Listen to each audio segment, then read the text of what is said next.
Baik, saya akan ke KLHK kembali. Tadi Pak, kami banyak rumah sakit yang minta diskresi Pak. Satu tentang izin incinerator, kemudian dua juga tadi transporter yang kelihatannya juga keberatan sekarang ini untuk bisa mengangkut dengan tepat waktu. Saya mendapatkan WA juga dari pertanyaan-pertanyaan, ternyata banyak transporter yang tidak patuh Pak, tidak taat untuk bisa mengambil dari yang 2 hari tadi, apalagi menjadi 1 hari, saya nggak tahu ya. Ini bagaimana mungkin dari KLHK bisa membantu kami Pak? Silakan Pak. Mungkin bisa dijawab oleh Bu Sinta atau Pak, atau mungkin Pak Said mungkin sudah hadir. Pak Said juga akan ada komentar mungkin dari KLHK, silakan Pak. Ya, katanya kata Pak, ya, 3 pendekar KLHK katanya Pak. Pak Said, Sinta, dan ya Pak Imran ada tambah jadi 4 pendekarnya. Kuncinya pemerintah masyarakat. Itu kata kunci. Oleh karena itu kita juga berpakat dengan Pak yang barusan menyampaikan lebih Pak Nasir. Pencegahan. Pak Nasir. Oleh karena itu ada insinerator yang tadi RSP sudah punya insinerator, sudah memberikan proposal ujinya di Kanada dan sudah bisa dioperasikan. Menurut saya dioperasikan aja selama tanggap darurat ini. Catatan. Ya tuh Pak Haji, boleh katanya insineratornya dinyalain RCM. Nanti kita tertulis ya Pak. Minta tertulis ya, kata Pak Haji. Ya Pak. Dengan catatan RCM menyampaikan surat aja. Kami boleh nggak dioperasikan selama darurat COVID-19. Karena prinsipnya, ya saya sepakat dengan mulia, kalau bisa limbah COVID ini, kalau bisa jangan jauh-jauh dari mobilnya. Oleh karena itu kita sepakat kalau ada insinerator di wilayah itu, ya Pak, gunakan aja supaya masih bisa menjaga pendidikan. Jadi tidak tergantung kepada pihak ketiga. Jadi kata kuncinya, insinerator yang sudah bisa pasti operasi, tapi menyampaikan surat dulu supaya tahu sudah dioperasikan dalam dan juga insinerator misalnya kayak SCM yang bantu COVID dari rumah sakit, silakan jadi dan juga dibuat laporannya. Menurut saya itu boleh supaya kita lebih cepat mencegah ini jangan sampai menyebar.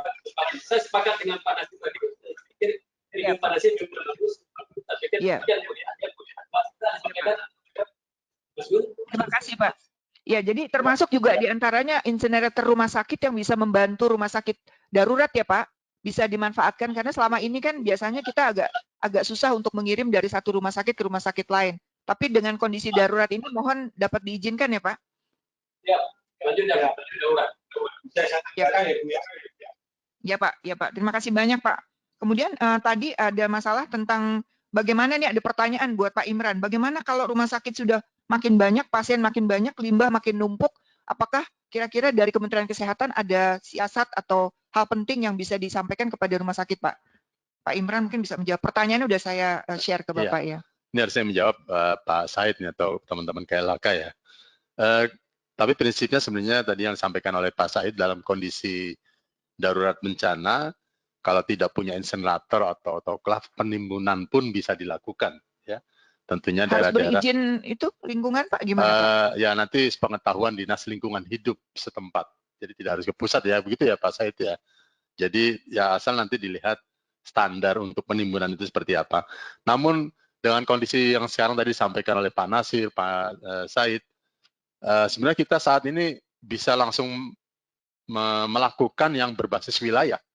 Artinya rumah sakit yang punya insinerator berizin itu bisa lebih memudahkan dan kapasitasnya masih cukup bisa menerima dari rumah sakit lain yang tadi limbah medisnya juga bertambah dan sebagainya. Itu mungkin bisa diterapkan dalam satu wilayah atau oleh Pemda. Kemudian tadi saya senang sekali sampaikan oleh Pak Said dalam kondisi ini rumah sakit yang izinnya belum keluar itu dimanfaatkan saja ya Pak Said ya. Kemarin dalam pertemuan dengan Bapak Nas juga demikian beliau sampaikan selama tercatat ya, itu intinya masing-masing rumah sakit punya pencatatannya sehingga ya harusnya koordinasi juga dengan teman-teman Dinas Lingkungan Hidup setempat supaya tahu sama tahu, jadi tidak nanti tiba-tiba teman di daerah tidak tahu. Saya rasa ini konsep yang seandainya sekarang semua bermasalah, ya sudah. Apalagi dengan pembatasan wilayah, pesawat tidak ada sebagainya, dan tidak mungkin dikirimkan ke provinsi lain misalkan. Jadi yang mau tidak mau harus diselesaikan di satu wilayah itu, apakah di kabupaten kota itu atau di provinsi itu, dalam menyelesaikan permasalahan limbah medis. Saya rasa ini mungkin sekalian saja kita menerapkan konsep berbasis wilayah. Terima kasih. Sekalian itu Pak, tadi kan disampaikan bahwa untuk rumah tangga Pak, rumah tangga itu kan perlu ada pengumpulan limbah itu di publik, di area publik. RSCM sudah memulai bahwa di rumah sakit, di tempat parkir sudah ada itu. Nah, bagaimana di luar ini Pak, di luar rumah sakit Pak? Ya, ya kalau definisi limbah medis itu kan yang dihasilkan oleh pelayanan medis ya. Waktu itu saya konfirmasi ke Bu Sinta, kalau dari rumah gimana nih? Ya memang sifatnya bukan limbah medis, namun kita anggap sebagai limbah khusus. Masker tadi mungkin tidak harus dikelola sebagai seperti limbah medis, nanti juga takutnya tidak siap secara infrastruktur. Yang konsep kami adalah mengurangi infeksiusnya. Jadi masker pribadi yang sudah dipakai itu dicelupkan dalam deterjen. Deterjen itu kan juga sifatnya lipolitik ya. Jadi bukan untuk dipakai lagi tapi kan? Tapi tidak untuk dipakai lagi. Kalau masker bedah tidak untuk dipakai lagi ya. Kemudian setelah dicelupkan dalam deterjen, kemudian dirusak. Ya, dirusak baru nanti dibuang. Dibuangnya ya dianggap sebagai limbah, apakah ini mau limbah domestik ataukah mau sebagai limbah medis khusus. Saya khawatir kalau limbah medis khusus, teman-teman di daerah apakah siap infrastruktur gitu ya, dalam pemilahan dan sebagainya. Tapi kalau sudah didesinfeksi dengan deterjen, insya Allah virusnya sih sudah tidak ada, harusnya seperti itu. Jadi dianggap saja sebagai limbah domestik, tapi sudah didesinfeksi dan sudah dirusak. Bukan untuk didaur ulang. Ya. Saya itu saja, Mas. Ya, jadi kemudian ada pertanyaan-pertanyaan juga ke Bu Lina, terutama masalah IPAL nih Bu. Kan katanya limbah cair juga akan ada infeksiusnya. Ini bagaimana masalah biofilter, kemudian bagaimana parameter limbahnya perlu diperiksa nggak khusus tentang infeksius ini? Di mana bisa periksanya untuk IPAL? Baik, Dr. Lia dan Bapak Ibu penanya, barangkali saya jawab singkat saja dulu. Sebenarnya kalau untuk limbah cair, tadi kita melakukan proses pengolahan limbah cair seperti biasa di rumah sakit. Itu seharusnya sudah tidak perlu dikhawatirkan lagi mengenai limbah COVID-nya, terutama juga kalau sudah melalui disinfektan, apalagi dengan biofilter dan segala macam. Dan di penelitian di Cina pun sudah diketahui bahwa tidak ada pencemaran untuk air di dalam hal limbah COVID ini. Nah, kemudian sekaligus Bu Lia, saya jawab ada 3 pertanyaan yang diberikan ke saya. Ini berkaitan juga dengan insenerator, mengenai hubungannya dengan climate change. Tadi ada diskresi mengenai izin, itu dikhawatirkan juga dari para pengamat lingkungan, itu nanti bisa menyebabkan climate change. Saya pikir gini, diskresi izin bukan berarti menghalalkan segala cara. Barangkali KLHK juga setuju dengan ini. Jadi tetap kaidah-kaidah pemprosesan dengan termal itu harus dipenuhi. Jadi suhu tidak boleh di bawah 800 derajat, itu yang harus dipenuhi. Kalau ini dilanggar tentunya resiko bersama kita hadapi. Dan di dalam hal izin ini tadi, barangkali saya boleh sedikit memberikan masukan juga, kita lakukan paralel dengan pemberian izin ini. Sambil itu berjalan, tetapi tetap proses juga berjalan. Dan yang penting adalah dari 82 rumah sakit yang sudah memiliki insenerator ini, sesegera mungkin di-assess. Sesegera mungkin, karena jangan sampai ada praktek penggunaan insenerator yang juga nanti akhirnya menjadi problem buat semua. Sebagai contoh tidak layak sehingga akhirnya mohon maaf terjadi explosion. Nah ini yang ledakan yang juga akhirnya berbahaya dan ini harus diperhatikan. Kemudian untuk pertanyaan apakah limbah COVID menggunakan insenerator untuk APD dengan tetap cara pembakaran yang sama dengan limbah infeksius pada umumnya. Saya rasa sama. Tapi tadi saya sempat mendengar ada pemaparan dari siapa tadi saya lupa bahwa sisa makanan dan segala macam pun masuk ke dalam pembakaran di insenerator. Nah ini yang barangkali coba harus tetap dipisahkan antara limbah infeksius dengan limbah domestik dari rumah sakit ini sendiri. Ini nanti penanganannya yang harus kita sama-sama untuk bedakan. Nah, untuk APD saya rasa sama ya. Jadi semuanya yang berhubungan dengan APD dan berhubungan dengan COVID kita tangani dengan cara yang sama dengan limbah infeksius. Demikian Dr. Lia. Ya, baik. Nah, ini masih ada lagi, kita waktunya memang udah jam 12 lebih, tapi ada pertanyaan yang penting nih, ada beberapa yang menanyakan masalah reuse. Tadi Pak Nasir sudah menyampaikan bahwa kita hati-hati, jangan sampai justru artinya limbah ilegal itu karena reuse yang dipakai oleh orang yang tidak bertanggung jawab. Tapi ada pertanyaan dari rumah sakit, bagaimana nih APD kami sudah sangat terbatas, kita butuh reuse. Nah, saya minta dari WHO, mungkin Pak Ben atau Bu Devi bisa menjawab, satu tentang itu, pertanyaannya tentang reuse tadi, masker-masker reuse yang nggak boleh, yang mana. Kemudian satu lagi ada pertanyaan juga menarik mengenai penyemprotan nih, penyemprotan di jalan-jalan, di RT, di RW itu bagaimana sih sebetulnya dari secara WHO itu apakah kira-kira dianjurkan atau tidak? Mungkin itu pertanyaan juga sekaligus bisa dijawab oleh apakah Dr. Ben atau Bu Indah, silakan. Masih terdengar ya Bu Indah sama Pak Ben, silakan, monggo. Ya, terima kasih Dr. Lia. Terima kasih buat pertanyaan juga bagi penanya. Jadi ada dua hal. Yang pertama adalah penggunaan masker, apakah bisa di-reuse atau tidak. Jadi kalau kita tahu misalnya surgical mask yang kita pakai atau yang dipakai oleh tenaga kesehatan selama ini, itu memang didesain khusus untuk itu. Jadi seperti yang kita tahu bersama, dia punya 3 lapisan. Lapisan yang luar misalnya untuk anti debu, kemudian dalam untuk menahan kuman, yang tengah, yang dalam itu untuk menahan kelembapan yang dari hidung dan dari mulut.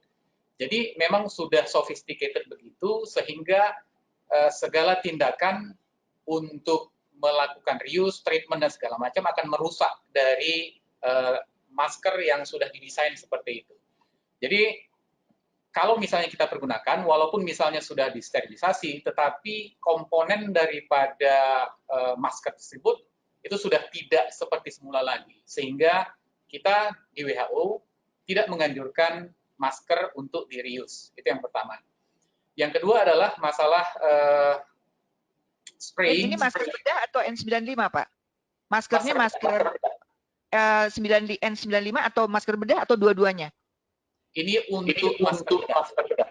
Masker bedah, baik ya, silakan Pak.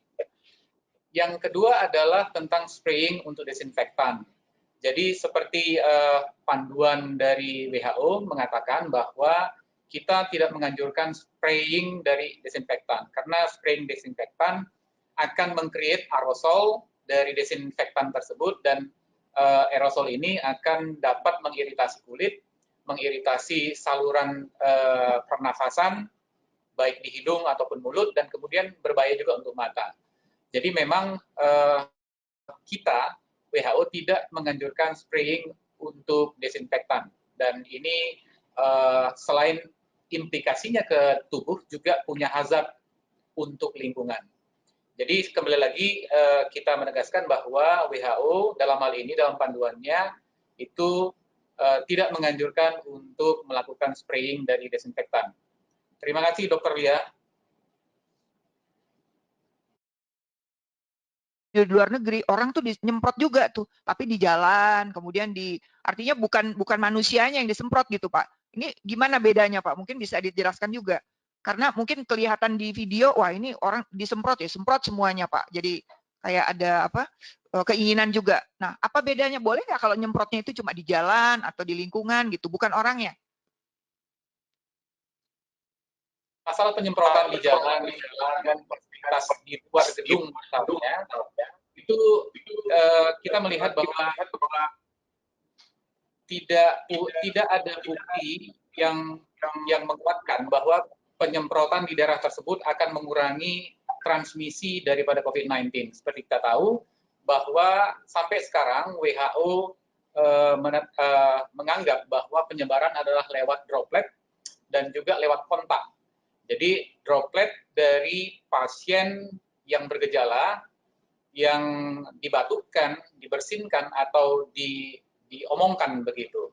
Dan ini kalau misalnya peristiwa bersin, batuk, dan lain-lain itu terjadi di tengah jalan, maka dalam suhu yang panas, kemudian tempat yang di tengah jalan, itu kumannya sudah mati sendiri. Dan mungkin nggak ada juga orang yang mau memegang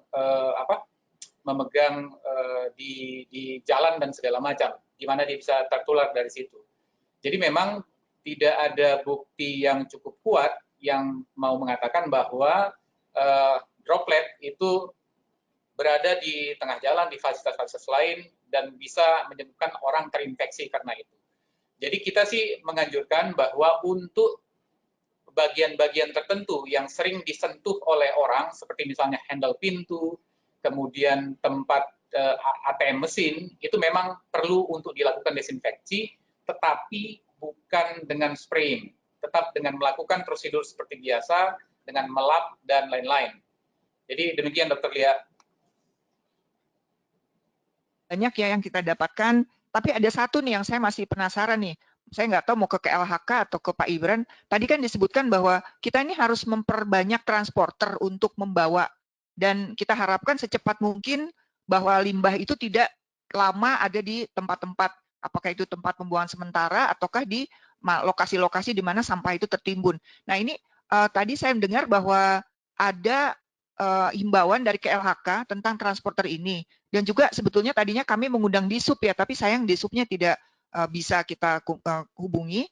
Nah ini apakah ada mungkin baik dari KLHK ataupun dari Kementerian Kesehatan, bagaimana nih mensiasatinya? Apakah kita diizinkan misalnya untuk tadi usulan bahwa ada bentuk lain dari transporter ini, entah itu yang dilatih khusus atau bagaimana? Mungkin dari KLHK ya Pak, ya. Dari KLHK ada masukan nggak untuk kami-kami yang di Fasiankes ini? Mungkin apakah Bu? Iya Pak.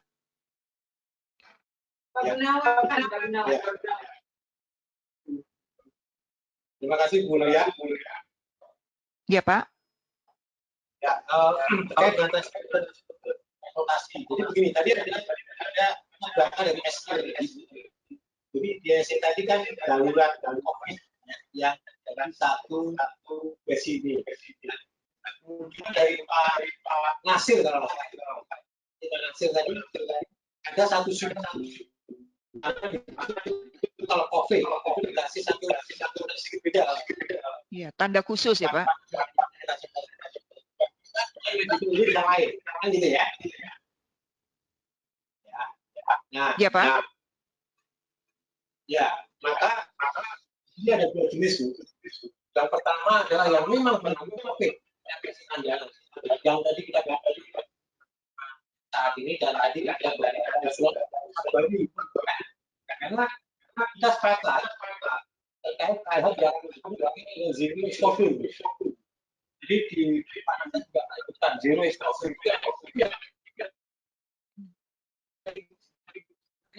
Targetnya adalah zero exposure tadi.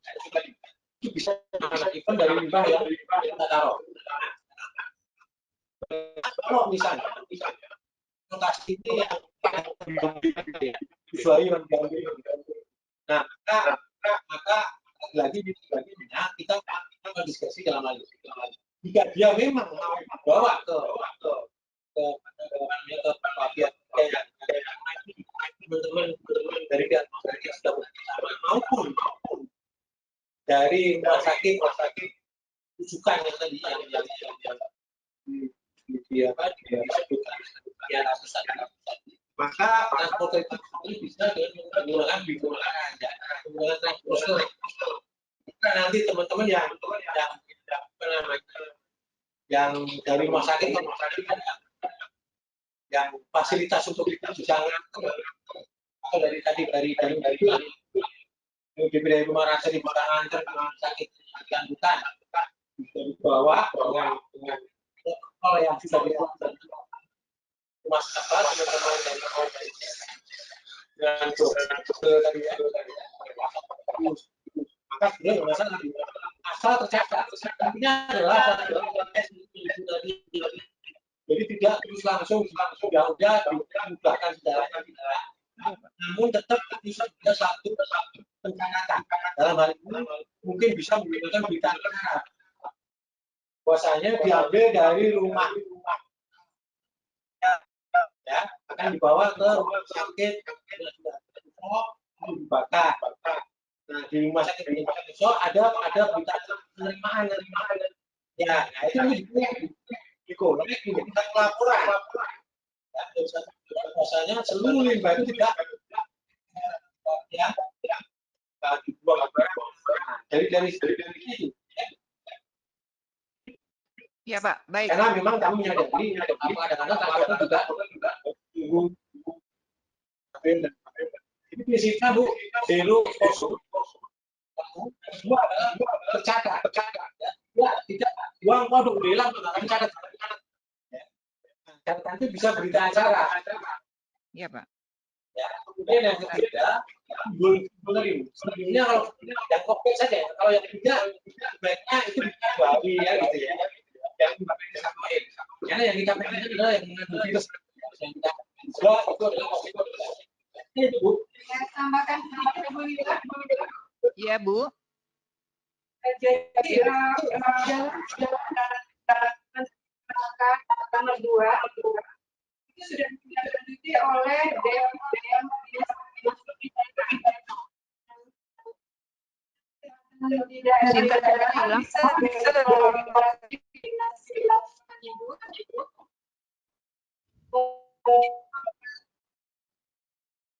Sinta, suaranya hilang? Ya?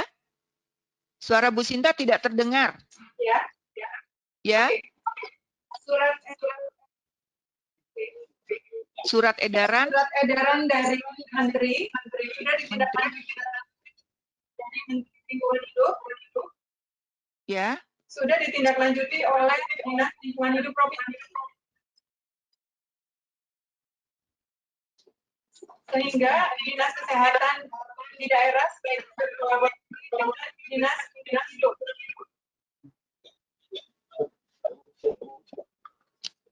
Sehingga transporter mudah-mudahan diakomodir oleh Pemda setempat dan dilakukan.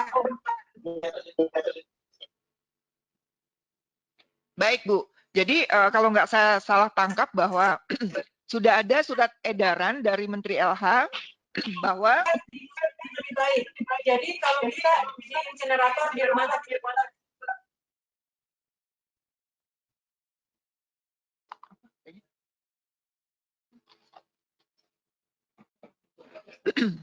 Jadi mungkin kalau tidak salah tangkap bahwa transporter sudah ada yang dititipkan kepada Pemda ya Bu ya, dan juga oleh Dinas Lingkungan Hidup setempat itu sudah ada komunikasinya, seperti itu ya Bu? Ya, sebaiknya di Pemda Dinas Lingkungan Hidup bisa membantu ya, membantu rumah sakit ya Bu, dan juga lingkungan rumah tangga, begitu ya? Ya, betul. Ya baik, terima kasih. Jadi saya tadi sudah sedikit menangkap walaupun samar-samar itu adanya yang diinginkan kerjasamanya justru dari Pemda. Jadi artinya kita belum saat ini melibatkan swasta ya, karena mungkin banyak aturan yang harus kita lakukan, tetapi mungkin ini ada pembicaraan selanjutnya bahwa bagaimana caranya agar kita bisa mempersering pengangkutan limbah ini supaya tidak berlama-lama ada di tempat. Kalau boleh Bu Sinta, Pak dan juga Pak Said dan juga Pak Gunawan, mohon kiranya bila ada hal-hal yang diperlukan bisa disebarluaskan ke rumah sakit maupun fasilitas kesehatan bisa dikirim kepada Persi, kepada saya bisa untuk kami sosialisasikan juga kepada teman-teman di rumah sakit maupun lintas sektoral lain Bu. Mohon kiranya bisa dikirim karena kami punya jalur yang bisa mengkoordinasikan ini untuk komunikasinya. Baik, saya rasa karena waktu, apakah ada dari teman-teman yang ingin bertanya langsung? Yang mungkin bisa satu pertanyaan saja, mengingat itu sudah waktunya sudah kita mundur hampir setengah jam. Adakah penanya yang ingin langsung bertanya kepada jalur ini? Saya persilahkan, bisa bertanya langsung. Ada Pak Samsi? Dari mana? Dari Ibu Widiana, silakan. Bisa langsung bicara. Dari mana ini? Pak Samsi dari mana? Bisa dari Ibu Widiana nih ingin menyampaikan pertanyaan?